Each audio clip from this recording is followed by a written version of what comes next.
I think that farmers understand that it's very important to be able to trade with countries in respect of the products that they produce.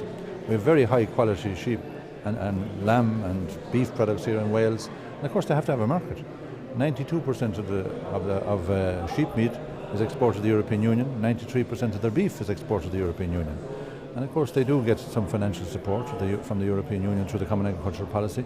£6.50 out of every £10 is the source of a farmer's income at the moment. Now we have some difficult times in some of our commodities at the moment, and everybody understands that. But I think we can work together over the next couple of years. We can resolve some of those issues. And of course, farmers have certainty and stability in relation to their income for the next 4 years from the Common Agricultural Policy. There's no guarantee they're going to get the same support from the Treasury. What can we expect after the 4 years? Well, we have to review our Common Agricultural Policies, in 2020. And in the meantime, I will be trying to simplify the Common Agricultural Policy, try to make it easier for the farmer, trying to reduce the regulations, which I am doing, and support the commodities that are under pressure, particularly dairy and particularly pig meat. So these are the opportunities that we have to work with in terms of giving not just financial support, but market support and trading opportunities. If we leave the European Union, the United Kingdom and Wales, you will have to renegotiate all your trade agreements with the 27 other member states of the European Union and the 53 free trade agreements that are already made. They take a long time, and I think it's important that farmers realise that if they want to have a market outlet for their very good quality product. You talk about simplifying the bureaucracy. Well, what steps are you hoping to take to fulfil this? Well, first of all, I'm trying to take the climate of fear out of inspections for farmers when they make application for their payments. And we're bringing in new systems for preventing preliminary checks in relation to their applications. We have a new yellow card system which will reduce the penalties for a minor offence and actually reducing the on-the-spot checks that farmers have to endure. And I'd like to see just one inspection carried out on farms for all the various schemes rather than just 3 or 4 inspections. So there is an onerous inspection regime at the moment that I'm seeking to moderate and to reduce the climate of fear for those particular inspections for farmers. And I'm reducing the number of regulations from 200 to 40 for the agribusiness sector. You do allow some flexibility for the regional states to make decisions in some aspects of the Common Agricultural Policy.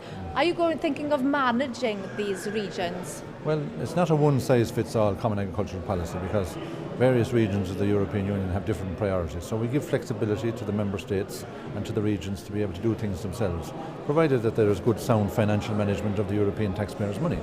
But I will be monitoring what the regions are doing and what member states are doing to make sure that the simplification agenda in particular, to the benefit of the farmer, is being implemented. The industry is facing quite a dismal time at the moment. If we did choose the Brexit option, could things get any worse? We've had difficulties before, in 2007 and 2008 and 2009 when we had milk quotas, for example, and people felt that because of the abolition of milk quotas that this is why we're having difficulties in the dairy sector. There is a global overproduction in the European Union, United States and around the world in terms of dairy products. So we have to manage demand and supply.